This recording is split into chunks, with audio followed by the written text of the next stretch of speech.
K98 Talk is expanding its lineup for 2015. This means we are expanding our advertising base. Whether you're a startup trying to push through to the next level, or an established business trying to supplement your advertising budget, web-based advertising is a solid investment. Thanks to Talk's newest partnership with TuneIn Radio and instant access to our sister station, K98 FM, we give you worldwide access at a reasonable cost. Interested parties should email us at sales@k98fm.com. K98talk.com, a leader in Internet radio. So grab your seatbelts and take the ride of your life on K98talk.com.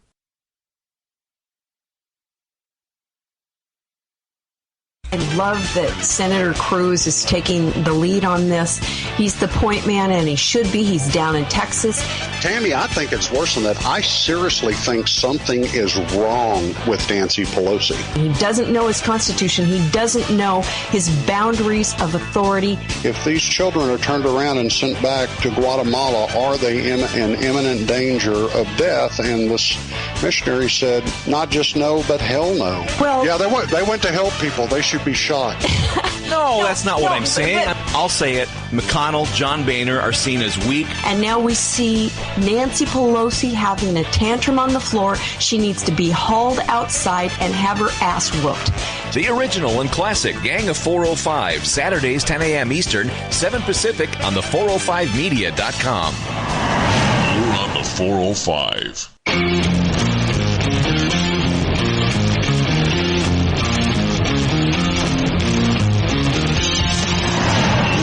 405.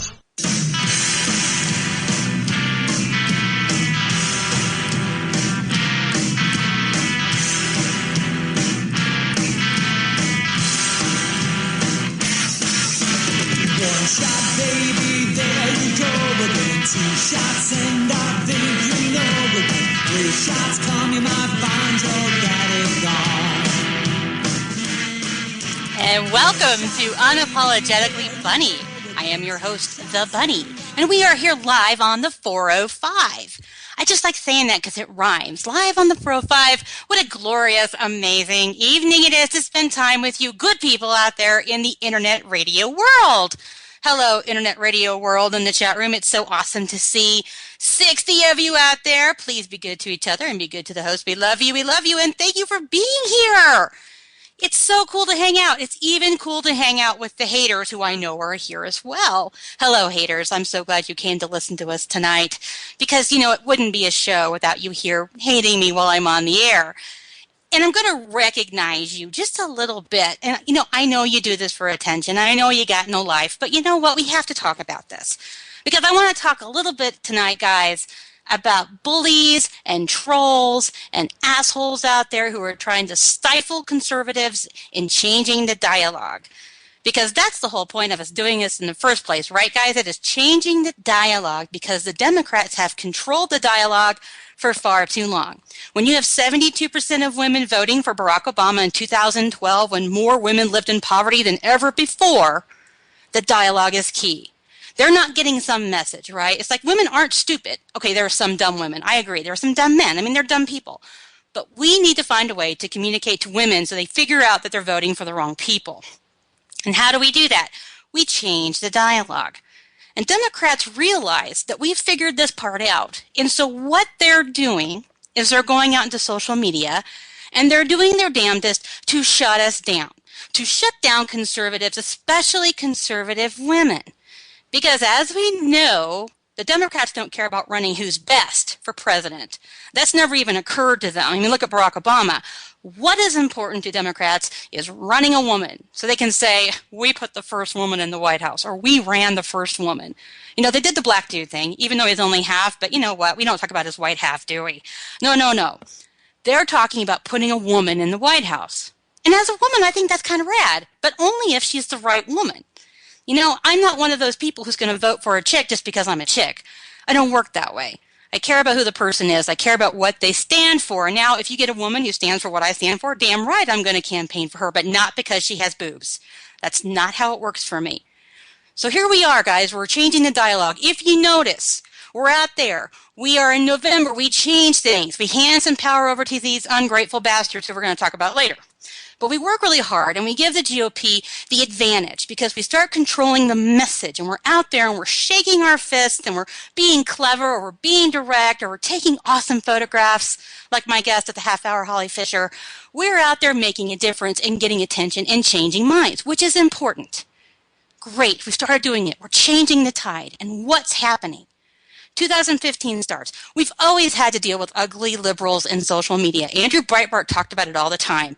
He hated those people. He would shake his fist in the air and walk around his office and yell, "I hate these people." Well, now I understand why he hated these people. Because they are horrible people. They are people who have no conscience. They are trolls to the nth degree.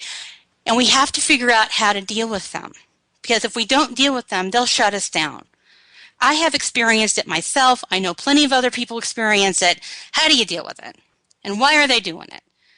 And here's the thing. If they harass you more and more, you are clearly over that target. They don't want you anywhere near that target. The target is changing the minds of the voters, changing the minds of people out there who have been convinced that conservatives and Republicans are greedy old white men, even though we elected more women and minorities in 2014 than they did. But hey, we're the party of the old wealthy white dude. We can't have that. We can't have them changing their minds and figuring out that there are lots of smart and brilliant women and minorities and white dudes. There are all kinds of people that sit within conservative movement in the Republican Party, even some crazy libertarians we like. Talking to you, Paul. There are great people in these parties, and we're introducing ourselves to the uninformed. We're reminding them that Benghazi isn't a dude. We're making headway, and what happens? Oh, we're going to shut these people down. There are accounts out there like Todd Kincannon. Love him or hate him, the man makes a difference. Love him or hate him, people pay attention to him. Love him or hate him, he's been suspended again. And he's facing legal trouble. He's getting attacked on his personal life, because Todd dared to speak out and Todd made a difference. That's what's happening to conservatives who have big mouths. Yours truly is also involved. Now, here's the thing with me. Liberals like to dogpile. Just so you guys know, there's never, ever going to be a one-on-one with a real troll. They're going to engage you, and then they're going to tag in like 8 million people to attack you at the same time. And what they're really going to try and do is find a way to get to you. I've learned this, not because I'm smart. Just trust me, I have moments where I'm totally not smart. What I've learned, and this is talking to other people who observe this behavior, is that they are looking for things that actually get to you. They call me a bitch. I'm like, yeah, tell me something I don't know. Hello. This is not something I don't know every day. But when they start saying, well, Bunny doesn't care about the vets, or Bunny doesn't care about poor people, they see that resonates with me. That bothers me. So they're going to hit me like that. Because for me, that's an important thing. My integrity is important to me. Telling the truth is important to me. So they're going to hit me on all those things. And they're going to do this to you guys as well. If you start making noise, and I want you to make noise, because we got to make noise. If we don't make noise now, and we get into 2016, and we have 8 more years of crap, I don't think we're going to survive 8 more years of crap, guys. And I know, give me the tinfoil hat or whatever you want to call it, but I'm seeing the writing on the wall. We have got to take control of that message. The dialogue is ours to take. They have screwed it up so badly. Democrats are like, we still care about the poor, but we're taking away your health care. Yeah, you care about the poor. They don't care about anybody but themselves. And now is the perfect time to tell their base just that. We have an opportunity to change those minds, and so we have to do it regardless of what people are out there trying to do. I'm going to ask you guys this. I'm going to give you homework. I'm going to challenge you out who are listening. If you see somebody out in social media, whether you're on Facebook or Twitter or Tumblr or whatever you do, even if you see a blog and you see people attacking someone who's written a blog, band together and work with them and have a united front and stand by them. Because that's another thing I noticed. As I was getting annihilated earlier this week by about a dozen liberal trolls, and it was bad. So many of you conservatives, who I know many of you are in that chat room and who are listening, stepped in to help me. Stepped in to protect me, stepped in front of fire from liberal trolls, who then went after you. And it meant so much to me that you guys did that. You have no idea how that strengthens and humbles this evil rabbit. Because, you get into these things where you're constantly punching because it's all you feel like you do, and suddenly you're getting punched. It's like a big redneck in a bar. This is kind of how I feel sometimes. I'm like that redneck in a bar who's gotten drunk and is always kind of mouthing off, and finally, a dozen people have decided they're going to kick the redneck's ass. And the redneck's going to get his butt kicked because there's 12 of them. What's he going to do? Well, you guys saved the redneck's butt, and I appreciate that. But we have to do that for everybody. If you see somebody getting attacked, annihilated, you step in and you do what you can to help them.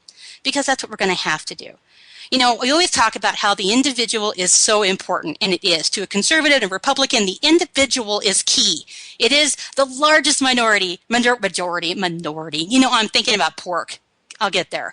The individual is the largest minority in the country, and that is what we have to talk about. But at the same time, as an individual, we are stronger when we work together. Liberals do that, but it's not so much about working together. It's about groupthink and doing as you're told. They love to be told what to do. God forbid you ask one of them to think for themselves. Oh, well, government says XYZ. MSM says ABC. So I'm going to follow along because I really don't want to think for myself, right? And that kind of leads me to the pork thing. Now, yesterday, it was the Oxford University Press. Now, there's a couple sides to this. It came out that they had asked the writers not to use the word pork because pork offended Muslims. Yes, the word itself offended Muslims. So, here in America, we're like, that's horse crap. Get over it. It's a word. And being the advocate for free speech I am, I went into Twitter and I started a hashtag, and I've never had one trend, so I'm so excited. It trended add pork to a movie. So who doesn't like pork in movies? So this thing has been trending for 24 hours, and it's been like number 2, number 3, number 4. And some of y'all are funny bastards. I got to tell you, that's a side note here. But, the tag's funny, the tag's silly. We're having a good with the porkinator and, gone with the pork. And there's some really filthy things that come out of the word pork, by the way. But we're talking about pork. We're having a good time. But we are also talking about something much more important. There is something underlying with that tag, and that is we will not bow down to political correctness. We will not bow down and be afraid of people who can't take a joke. And I realize that what happened in France last week when 13 people were murdered over a joke is really hard to kind of stand up and say no more. Well, if we kowtow to that, if we say, oh my God, they shot 13 people, we can't do this anymore, they win. It was kind of like after 9/11. And my husband said to me, I didn't want to fly. I did not want to get on an airplane. And it was the Christmas after, and we were in Wisconsin trying to come home to Wyoming to see family, and I was terrified. I mean, I literally did not want to get on that plane. And my husband looked at me and he said, Sam, you get on that plane, because if you don't, they win. And I got on that plane, and I shook, and I was terrified. And the guy next to us was very nice. My husband, of course, starts talking to him because they had these things about, well, if you think someone may be a terrorist, talk to them. And it was just, all these rules. And so my husband's making conversation, and I'm all, totally white-fisted staring at the guy like, please don't stab us or anything. But we did it. We got on the plane. Well, now you know what? 13 people have been murdered in cold blood over cartoons. If we don't keep pushing those things, they released the latest cover of that magazine. Millions of people. I had never heard of this. Had you guys heard of Charlie before this? No, I had never even heard of them. And now I want a copy of that magazine. And now I support their efforts, and I'm watching them. What they have done is they've created this huge support system for something they hated. But we have to make sure we stand by that in everything we do. They don't like the word pork. By God, we put pork in movie titles and we have a good time and we laugh and we get on with life, because laughing keeps us sane, and laughing is part of what makes us people. And it gives us strength when we're giggling about those things, don't you think? There's something, empowering about looking down and seeing pork and loathing in Las Vegas. It's funny and you giggle, but you're like, damn right, I'm going to say pork as much as I want. And I'm going to eat pork because we know bacon's a beautiful thing. Yeah, bacon. It's really good. You get conservatives talking about freedom of speech and bacon, and they're going to go off. There's something beautiful about that in the conservative message, bacon and conservatives. I love all of you people. That makes me giggle, giggle, giggle, giggle. So there's been my week so far, guys. It was interesting because I really thought I would get a lot more pushback on the whole pork thing, and be sensitive, Bunny, and don't go out and do that. Oh, and that reminds me, I have to tell you. So then an article came out today that the Oxford University Press said they really never said that it was more of a suggestion, and that they weren't going to do that, and they weren't banned. Bullshit. They got caught. They got mocked. They don't want their sales to go away. So they changed their tune, which is what we wanted them to do, which is what we needed them to do. Because if they start doing that, I mean, the President of the United States, the White House said, please don't write any anti-Muslim articles. They said this. We have people going, oh gosh, terrorism's going to kill us and it's horrible, so kowtow, give in. And no, we can't do that. I wanted the White House to say, to hell with these people, write your articles, say what you want to say. But of course, he's not going to do that because, there's that whole, I'll stand with Islam when the winds change. Yeah, that was a beautiful thing he said. That's a beautiful quote from our president, that he will stand with Islam when the winds of war change. That has been resonating with me a great deal, especially since he didn't go to the march. And I know you guys have heard plenty about him not being at the march, but I have to give myself just one little throw. You know what? I'm totally self-centered, but I got to tell you this. When he didn't go to the rally on Twitter, of course, people were making this big tag about where was he during the rally. And one of mine was, of course, that, those fundraisers weren't going to attend themselves. And that's the one that got picked up by a few biggies out there in the media world, which was totally cool. But the one that was right, and I was totally kidding, I just said, it's the NFL playoffs, duh. That's what that son of a bitch was doing that day. That drives me crazy. And that's the only thing I'm going to say about it because I know I've heard plenty of it. So, when we come back, I have this week's top 10 douchebags of the week that you all sent in social media. Thank you for being part of that. So stay put. I will be right back.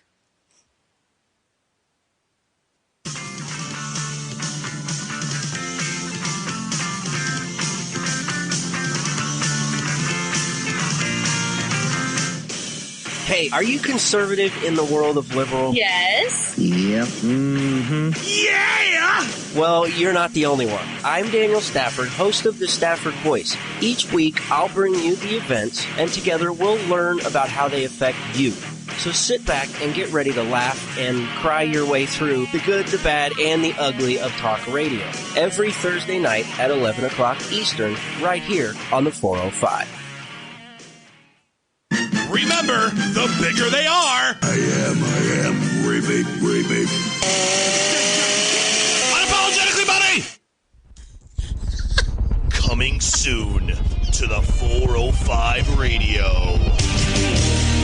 Here come the spy dolphins. I sold my food stamp money for Doritos and wheat. I call them the Mary-Kate and Ashley of outrage. Bras are completely racist. End all bras. A show that's different from those that aren't so different. Real, serious nonsense. Thursdays at 10 p.m. Eastern, right here on the 405 radio.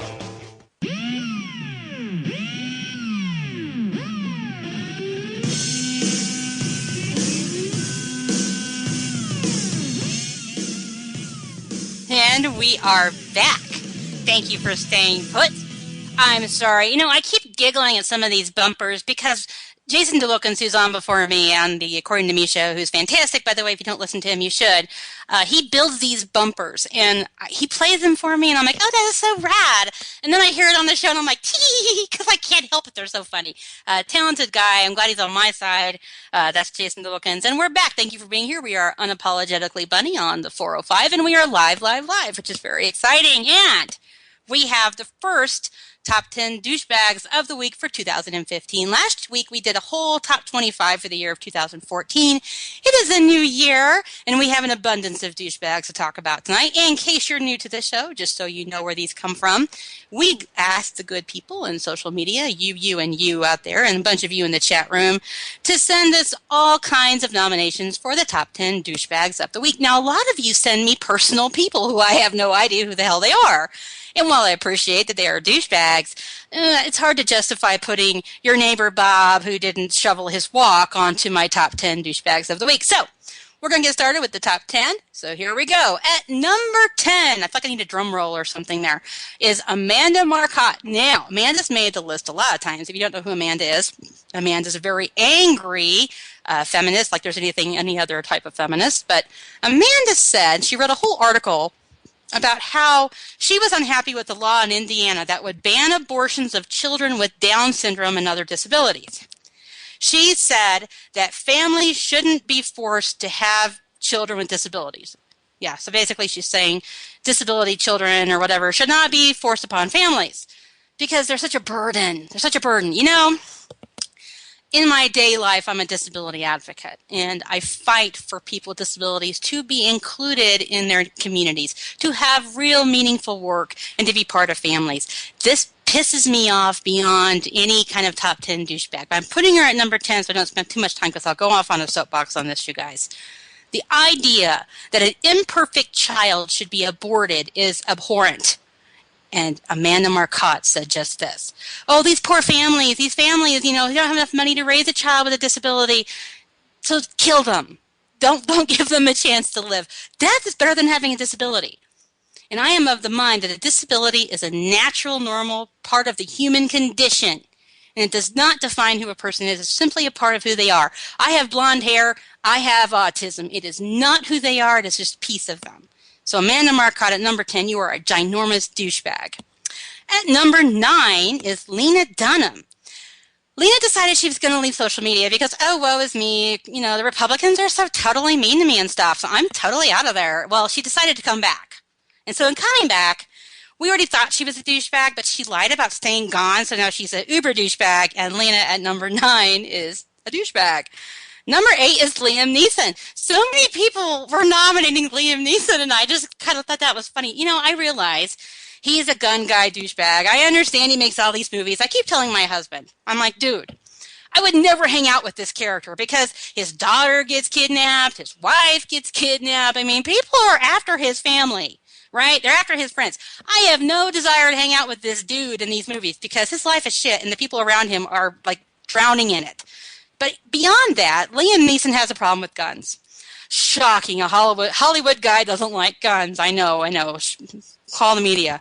But he doesn't think we should have guns. He thinks guns are bad. Guns are bad. Pew, pew, pew. But he thinks, he makes these big movies with the guns. He makes a lot of money. It's like, what is this, Taken 25 or something? I don't know. But he's making all these monies being this big gun guy, but he doesn't like guns. So being the hypocrite he is, he's a douchebag at number 8.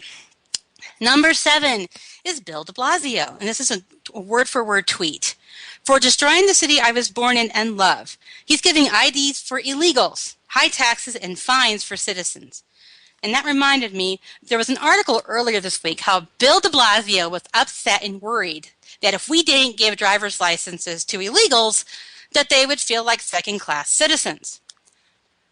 Think about that for a minute. Second-class citizen. Which one of those words does not belong when you're talking about an illegal? Bill, for them to be a second-class citizen, they have to be a citizen first. And they're not citizens, and that makes you a douchebag at number 7. Number 6 is Jim Hoft for saying Pope Francis agreed with the Hebdo terrorists. That has been everywhere, that the Pope has agreed with what they said, and that the Pope was saying you shouldn't pick on religion, blah, blah, blah.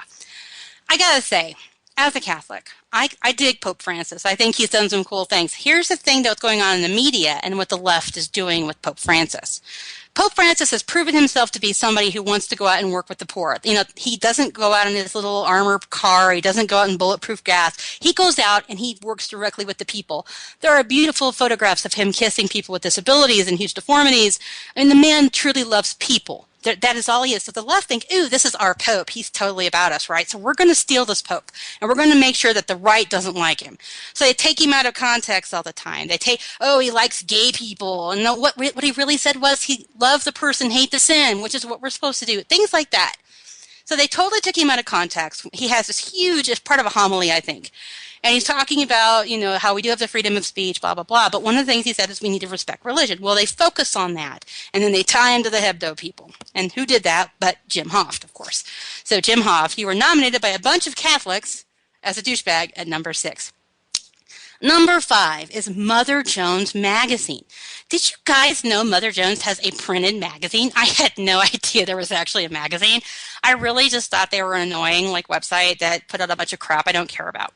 Well, my husband and I went to lunch today, and we went to this bookstore, and lo and behold, there is a Mother Jones magazine sitting right there on the shelf. And the magazine says, "Are you a racist?" in giant letters, and underneath it says, "Science says yes."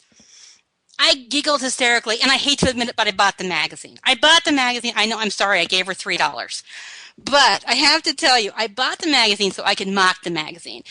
There's a whole piece on how science has determined who is racist and who is not racist. And apparently, just so you guys know, according to science, Negative 5% of people are of black people are racist. Negative 5%, not even a 0%, less than 0% of people who are black are racists. The most racist group, here it comes, this is science, are older, white, moderately conservative men. Second only are the, Eastern Asian men, and then Eskimos. Eskimos are racist. I know, I had no idea Eskimos were so racist. I giggled my damn head off listening to this and reading this. Yeah, so Mother Jones Magazine, you are a douchebag at number 5. Mother Jones is a douchebag all the time, but the magazine is especially douchey. I giggled, it was so good. Number 4 is the Mall of America protesters. They're being charged, guys, for their antics during the busiest shopping time of the year. Newsflash, it was on private property. Hello, can't do that. That's called trespassing, so they're being charged. I'm still trying to figure out how keeping people from buying Christmas presents in any way brings about justice for people who really got their justice. I mean, let's be honest. Michael Brown received justice there on the street. Garner received justice. I hate to be brutal and mean, but I'm so tired of this notion that we have these martyrs and they're out there. They're protesting for their justice. Well, they screwed up. They're bad people. They did bad things, and they are not inherent of a bad system. They are inherent of a bad community. Oh, God forbid. But anyway, the Mall of America people, you are all douchebags. I mean, really, protesters, all of you are douchebags at number 4. Number 3 is the Talking Points memo for their big scoop. Did you guys see the scoop on Ted Cruz? I know, right? The big scoop. Did you know? Almost 30 years ago, he was cited for possession of alcohol as a minor. I can never vote for him now. I hope they're happy, because that completely ruins him. He had, I'm sorry, I can't do it. Are you kidding me? Barack Obama did cocaine and smoked pot and did all kinds of other stupid crap that say it doesn't matter. Bill Clinton didn't inhale. I mean, give me a break. It was 1987 and he was cited for possession of alcohol as a minor. And that's their big scoop on Ted Cruz. So they're douchebags. At number 3, and it was hysterical. I laughed and laughed. It has been a good week of laughing. Number 2 is Sally Kohn. This is personal. I got to talk about Sally Kohn. Lots and lots and lots of nominations for Sally, and she's number 2 because of it. She's been justifying her stance on not hating Islam, on the fact that Christianity is bad or something. Christianity is so horrible, so I'm going to say all religions are horrible, not just Islam. And Judaism is really horrible. She said Judaism and Christianity, they need to stop being so horrible, and she thinks Islam can go in there too, because they're all extremists, So many of those Christians and Jews are chopping people's heads off because of cartoons. Yeah, well, anyway, this kind of came up in one of my tweet discussions, and I just happened to actually get her attention, and she's like, because I said, just admit it. Why do you hate Christians? The worst they're going to do, Sally, is they're going to pray for you. Why do you think I hate Christians? I didn't say that. OMG, Sally. Yes, you did say that over and over and over again, and you hate Catholics especially. So at number 2, Sally, you are a douchebag. And at number 1, thank you. Tip your waitress. I'll be here all week. At number 1 is Obama for not attending the whole rally in Paris. It is what it is with him. I have so many reasons that he's a douchebag, but the most part, you guys, says because he didn't attend the rally when 3.7 million people did. When, people kept saying, oh, it's all about security. He can't get the security. Well, Bibi was there, and a lot of them want to kill Bibi. So, no, it's not security. It just was not a priority for President Obama. But, here's the thing. He's a douchebag at number 1. Whew. That's a marathon. Top 10 douchebags of the week, ladies and gentlemen. Now, when I come back, I have the most feared. Now, people say I'm scary. No, she's scary.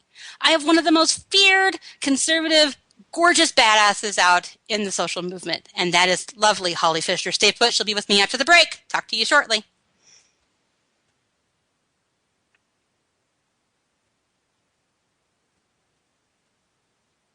You're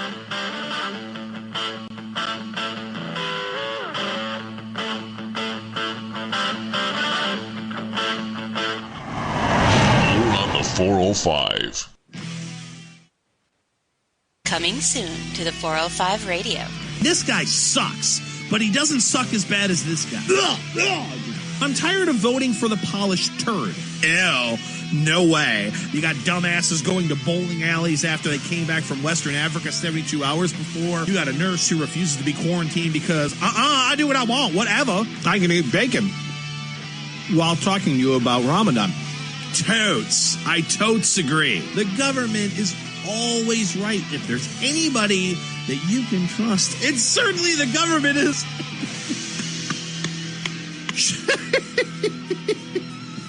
Your weekly slice of common sense conservatism and ADHD. It's According to Me with Jason DeWilkins, Barack Obama and Mitch McConnell's second most hated internet radio program. Thursdays at 8 p.m. Eastern on the 405 Radio. Won't you be my neighbor? I feel pretty. Don't make her angry. Pretty. You wouldn't like it when she's... Told you. Unapologetically Bunny.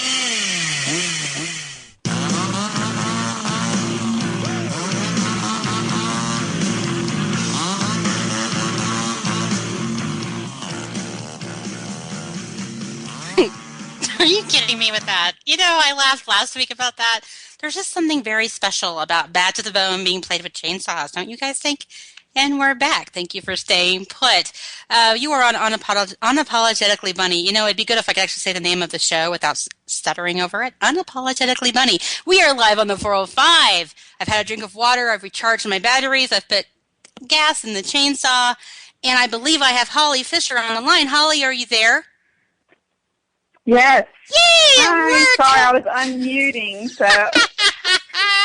You know, it's so awesome because I know you've been on a lot of these shows because you actually do mute.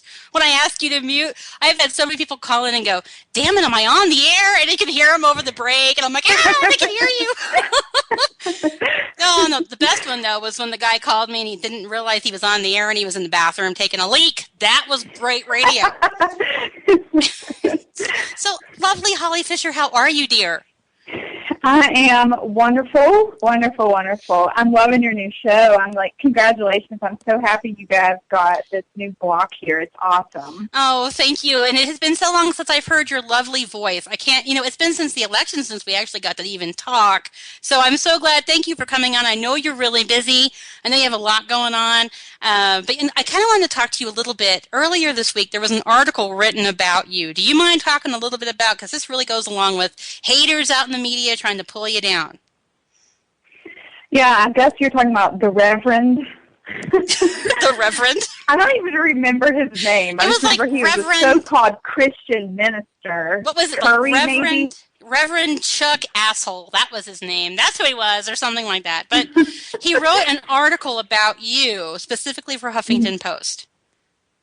Yeah, he had tweeted, as a Christian minister, I want to apologize for Holly R. Fisher for my representation as a Christian. Apparently, I am now the Christian spokesperson of the world. Woohoo! Good for you.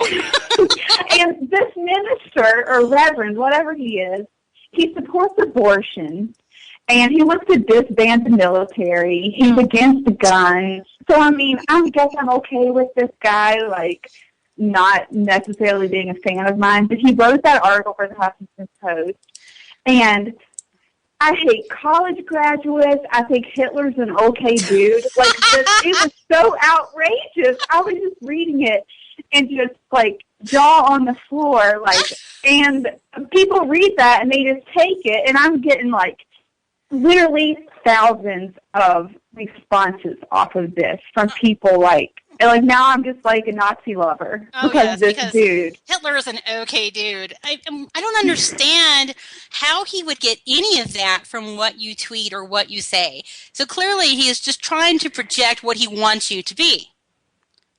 That's the thing. All of these issues I have, just like this article that's been going around for 7 months from addictinginfo.org, it talks about how the stupid comparison with that terrorist lady. People look at that and they just take it at face value and they run with it, and they don't. People don't stop. Like, critical thinking doesn't exist anymore. People just look at something like, oh my gosh, look, she's just like a terrorist. Look at these pictures, and they just go with it. Oh, totally, totally. But I have had people who actually come to me calmly and civilly and ask me for, like, tell me what you were thinking with this picture. And if they let me explain it to them, they're like, oh, okay, I see that. Like, maybe this picture, I still think this picture was stupid, but okay, maybe you're not a terrorist. Well, no, and the picture that you're talking about, which I think is an awesome picture, is where you're standing in front of the American flag with a firearm and a Bible. Mm-hmm. And it is actually about what matters to you, country, the troops, God. I think it's a great picture, and they put you next to this crazy terrorist woman with her crazy flag behind her and her big machine gun, and they compared you to her. I just can't believe with all the stuff going on in the world that we're still talking about this 7 months later. But I can believe it. I get it sent to me 100 times a day between Facebook and Twitter. There's a reason, sweet lady. The reason is you have become a piece of the conservative message. You have empowered conservatives everywhere to speak up. You empower conservative women, especially conservative young women, to have a voice. You have become like their little Sarah Palin. They must tear you apart because you give other people hope. How dare you be something that we can look up to? But I will tell you, through this, I get just a very small fraction of a percentage of the hate that Sarah Palin must get. And for her to still go on the news and stand her ground and be strong and speak up, I have a whole newfound respect for that lady. She's amazing. You know, the whole piece when she had a picture of her son standing on the dog, who was likely a service animal, and that's what they're trained to do with children who have disabilities. They're trained to kind of let kids crawl over them and not freak out. She handled that so well when she's like, well, at least I'm not eating the dog, right? I mean, she had a sense of humor about it. Which was great, but they attack. I mean, she could go out and say, hey, y'all, the sky's blue, and she's a racist because she said the sky is a color, and, it never ends, and you are witnessing, I think, more than a fraction. I think what you're getting, I see your timeline in social media, I know what you're putting up with. How do you do it? A lot of people say, for me, I get a lot of it, too. And they say, Bunny, how do you deal with it? And I say, I keep my sense of humor and I drink a lot. So, I mean, both is, sometimes true. How do you deal with it? Yeah, I'm actually drunk right now. No, it's just really, it doesn't bother me. When I see people, today, I had this girl come out, and she, searches for me on social media to come and tell me that I don't matter, I'm irrelevant. And for these people to take time out of their lives to attack me, and You're relevant. If she made time... It doesn't bother me. It doesn't bother me. If you can't come at me with, a reasonable debate or discussion, you just want to tell me, that my nose is big, or I'm fat, or I eat too much Chick-fil-A, things like that. It doesn't bother me. I always, I can find a way to joke about it. It really, I don't care. But, I think you bring up a really good point.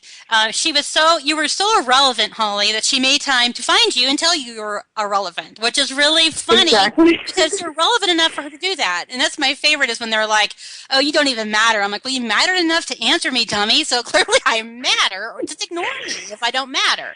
So, I mean, you do matter. And you brought up another great point. You're absolutely lovely, Holly. You have a beautiful face. You have a nice figure. You're not a fat girl. And they go after how you look all the time, don't they? Maybe that's one reason it doesn't bother me. Because, I'm not insecure in those ways where if someone's like, you need to cut back on the Chick-fil-A, I know that is them just being weak-minded. They don't have a valid point, and that's where they go to. They go for those personal attacks. And I guess that's just why it doesn't bother me, because I don't have that insecure mindset to oh my gosh, she thinks I'm fat. I need to close down my Twitter and eat a salad. I'm going to deactivate. I'm going to deactivate and eat some carrots. I'll admit, it really bothered me at first when I came into social media and I tweeted something. The first time I got any attention was something like, what has the GOP done? And I decided to be all stupid and I said, that whole ending slavery thing, you're welcome. Well, that just became a shitstorm. And they said the meanest things to me about my buck teeth and my little chubby face, and it annihilated me that first couple days on Twitter. I'm like, this is why people don't stay on Twitter. I was horrified. Now they can be like, you're such an ugly cow. And I'm like, yeah, bring it on, whatever. It doesn't bother me at all. It does get exhausting. Everyone has their limits. And I do have days where I don't even look at it. Yep. Not very often. I'm very active on social media. And some days I'll just ignore the notifications, just send out what I want to say. I mean, there are days when it weighs on you and you just it's exhausting. But it doesn't hurt my feelings or It will bother me. The only time that anything ever bothers me, I'll have people come out and, how does it feel to be married to a murderer? You know, because David was in, he went to Afghanistan in the Army. Like, when people say stuff like that, it bothers me when they talk about my family. It doesn't bother me when the attacks are on myself. And that's a really good point. I don't really get angry unless they said something stupid about my husband or my kids. You know, Mike Dickinson? You know, we both had records of Mike.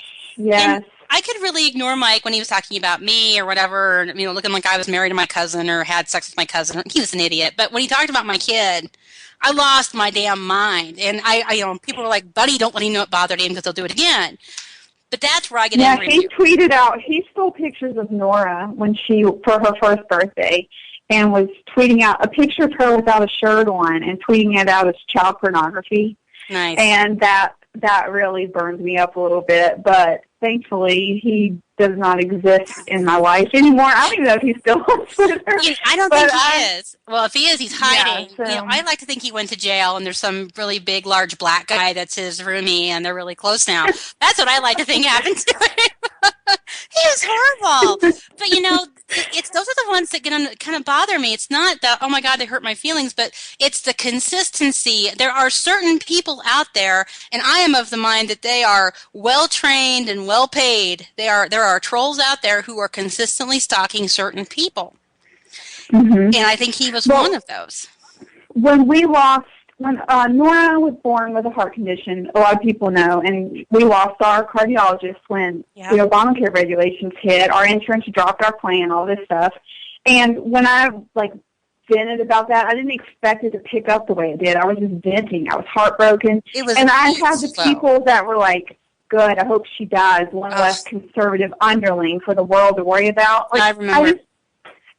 Well, I thought what was really, there were so many people though who loved your daughter with you and who were praying for her and who were as upset as you. I saw that and I was furious. And who do we call? And how do we make this happen? And I think what you witnessed is kind of what I witnessed when, they were really, I thought they were going to get me shut down earlier this week because they were on my tail.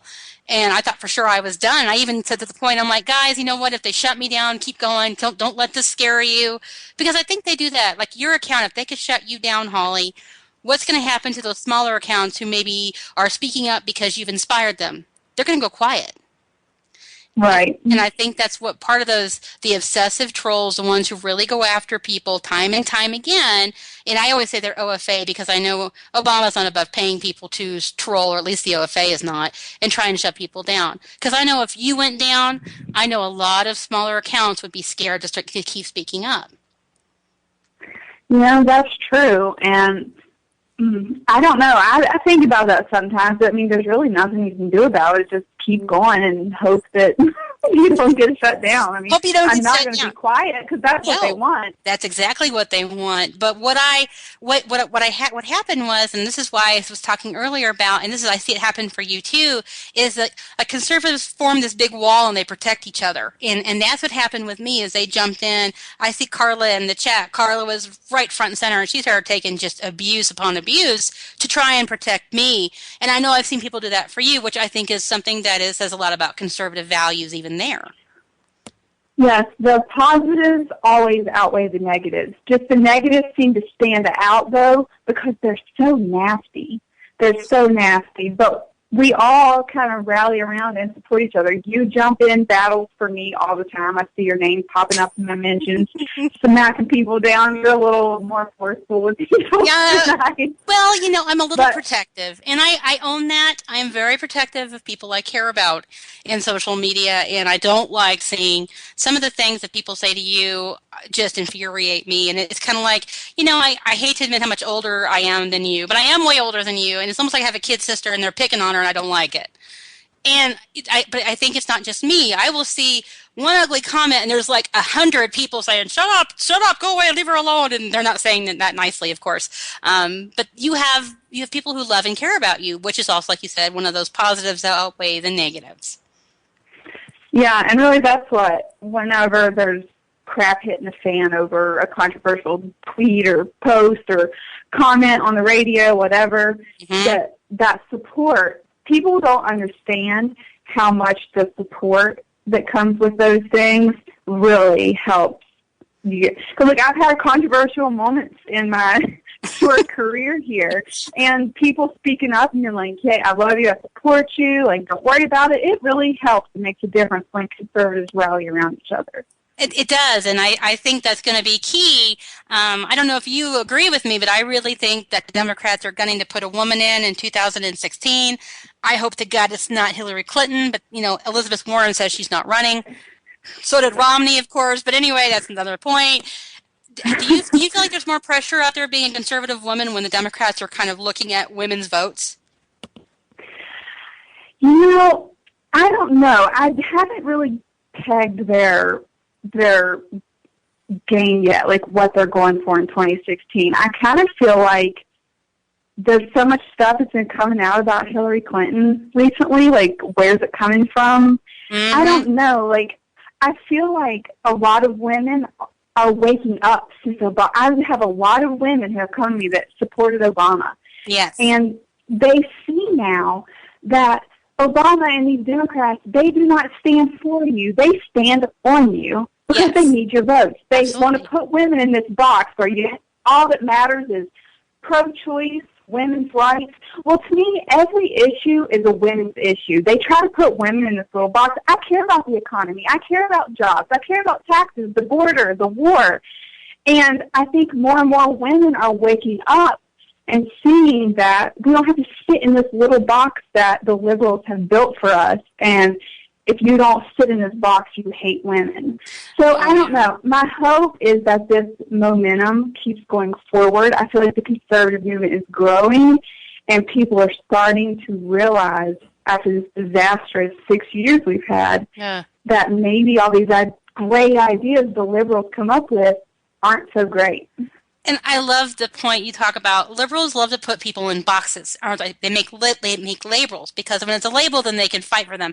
They like to create victims as well. And who better to make a victim of than women?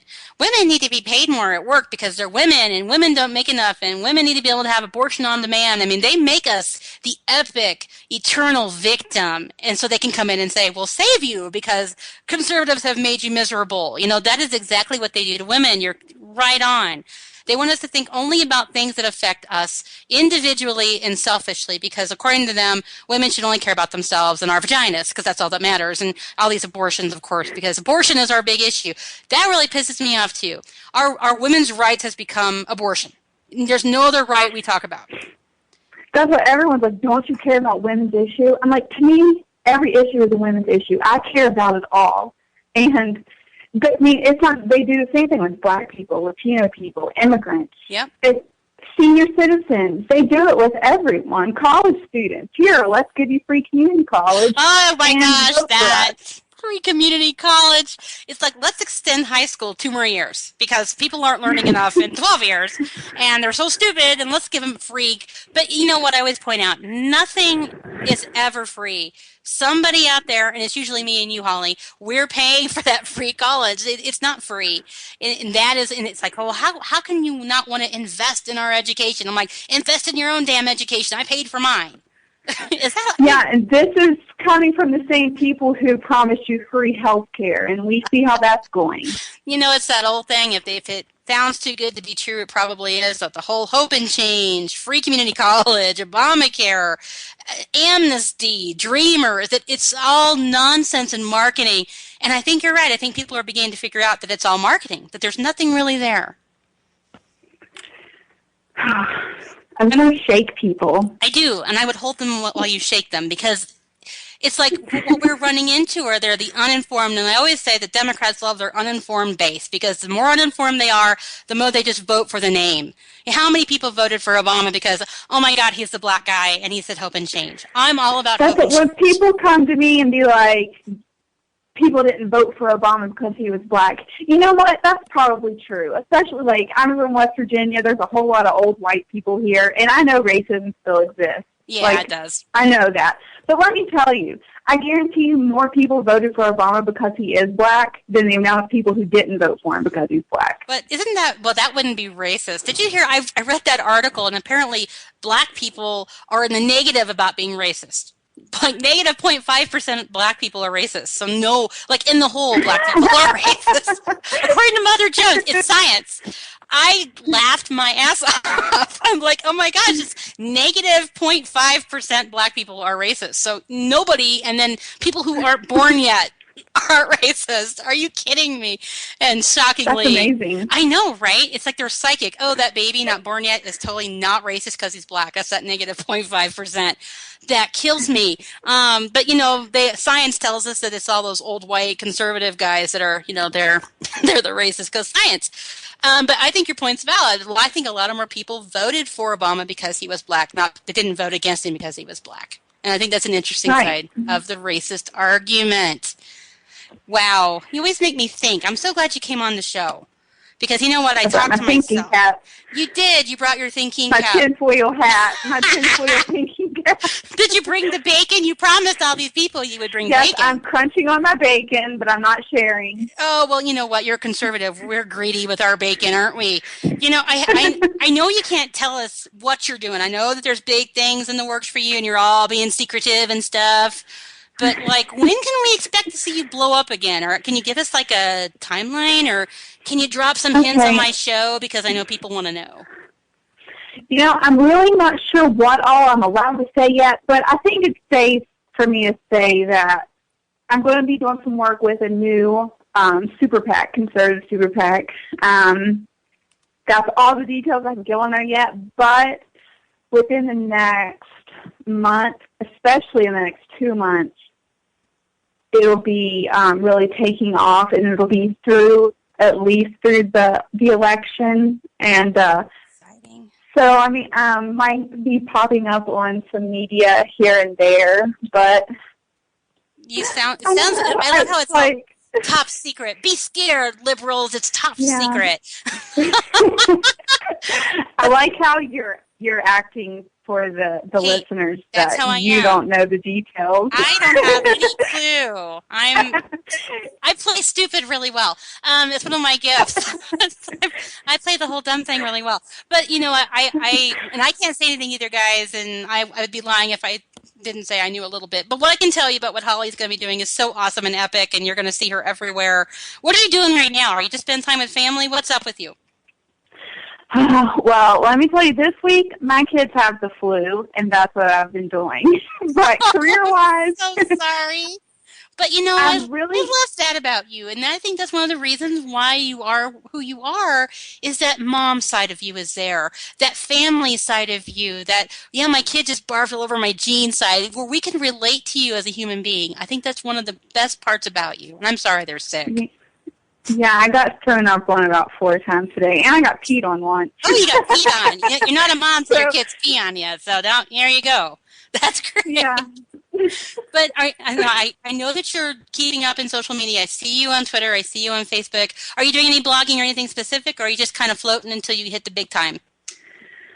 I started doing a little bit of blogging here, and then I'm planning on helping out with A&M News, which a little bit when I can, but things have been so crazy trying to figure out the schedule and what's coming next that for the most part I'm just kind of laying low right now for the next couple weeks. Well, and then it'll start getting a little more exciting. A&M News is great. Jay Gregg is such a great guy, and I know I'm doing some writing for him, hopefully here eventually. I promised him. So I think it's great that you have that connection. I know they're doing awesome things with conservative news and messaging. I love that site. And then there's another one. Oh, gosh, I can't remember what it is. I know there's another one I've seen you with, too. Oh, fired. Oh, gosh, I can't remember. Yeah, you know what? There you go. I'm getting old. I turned 42 this year. And I use that excuse a lot because I totally forget where my brain was. And what'll happen is like 2 this morning, I'll go, it was blah, blah, blah. Then no one will care but my husband because I wake him up. Well, A&M really is the only one I'm involved with at the moment. So Good. Well, and I think that's a great group. Now, where can people, not like they don't know, but where can they find you in social media? Twitter at Holly R. Fisher. And then I have the public Facebook page, Holly Fisher, I think. It might be Holly R. Fisher. I have a private page, which is like family. But then I do have the public page, it's Holly R. Fisher, so find me there somewhere. I'll probably get like a bunch of friend requests to that private page, so that's okay. Yes, please go out and find Holly. You guys, if you don't follow Holly already, I must have follow Holly. It's getting late. If you haven't followed Holly already, go find her on social media, on Twitter, go find her on Facebook. She is a young, lovely, conservative lady. She is tough. She has been through ups and downs with being out there in media, and she's still standing. Holly, sweet Holly, I can't tell you how much I appreciate you coming on the show tonight. It's been too long since we talked. It has been. Thank you for having me, and I want to come back. I want to come back one day the next time you talk about Sally Cohn, because I've got some personal vendettas with her, too. Gee, I wonder why. That could be a whole special. We should do that. I'll have you come back when you have time, and we'll do the Sally Cohn special with Holly and Bunny. And we'll invite her. She'll love that. It'll be like a girls' night out, but she's like kind of a dude. I'm sure she would totally come. Right? We can do pizza, and we can braid her hair, and she'll love all of that. Oh my gosh, I'm going to hell. But you know, it is who she is. She has created that world, and I would love to have a whole show where you and I just talk. Maybe we can pull some spots of her from MSNBC and CNN and pull some tweets, and we'll have a Sally Cohn roast. It'll be awesome. I would love to have that anytime. You let me know when you have a free moment, and you're welcome back anytime, sweet lady. All right, thank you so much. Thank you, Miss Holly. Have a great night, and take care of that sweet you family. Too. Be safe out there. All right, bye. Bye. You guys, is she not awesome? You know, a long time ago, and I don't know, you guys probably are under a rock if you didn't hear the beginning of her whole story, but she took a great photograph in a pro-life t-shirt in front of a Hobby Lobby with a Chick-fil-A cup, just this sweet mom, and it blew up, and Holly became kind of this, I don't know, this symbol of conservatism, and how dare she not be a liberal woman, and she became just a powerhouse of a young conservative lady, and I'm so glad she was on the show with me. And you know what, you guys? OMG. It is almost time for us to sign off. I know, this goes by so quick. You know, I used to say the same thing, and I was all nervous. What will I talk about for an hour? And it's like, oh, I'm done. Anyway, it has been so great having you guys back with me this week. I have really enjoyed kind of getting back in the swing of things. It feels normal again to have my family with me in the chat room. It's like we're drinking coffee and talking smack about people. I love it. This is what makes my show my show. Please stick around, because next is Real Serious Nonsense with artist Angie and Clay. I like to call him Powell just because it's fun to say that. After that is the Stafford Voice with Daniel Stafford. If you get a chance, also, if you're not following me in social media, shame on you. Please follow me at PolitiBunny. Also, follow us at Polititainment. That's like all four of us. According to me, Bunny, Real Serious Nonsense, and the Stafford all wrapped up in one really awesome bitchin' Twitter account. It is the 4-hour Polititainment hour here on Live on the 405. I will be back with you next week in that same little 4-hour block. And hopefully this week we have a podcast I can share with you. I think I keep picking on poor Clay because he's producing me. You know what, I have to say thanks to Clay, and thanks to Jason, and thanks to Angie, and everybody out there who has been taking care of me and making sure the show gets off the ground, because I wouldn't be doing any of this without them. If you get a chance, look at Jason's DeWilkins' new image that Angie drew. You guys, you need to know that all of the artwork you see involved with Polititainment or my show, Angie is drawing by hand. She is an incredibly talented, beautiful person. But yeah, check it out because it's all her. So again, please stick around. You have Real Serious Nonsense with Angie and Cole. And then you have the Stafford Voice with Daniel Stafford. This has been Sam Janney, the Bunny, on Unapologetically Bunny. I'll be back with you next week. Have a lovely week. Stay out of trouble, and I'll talk to you then.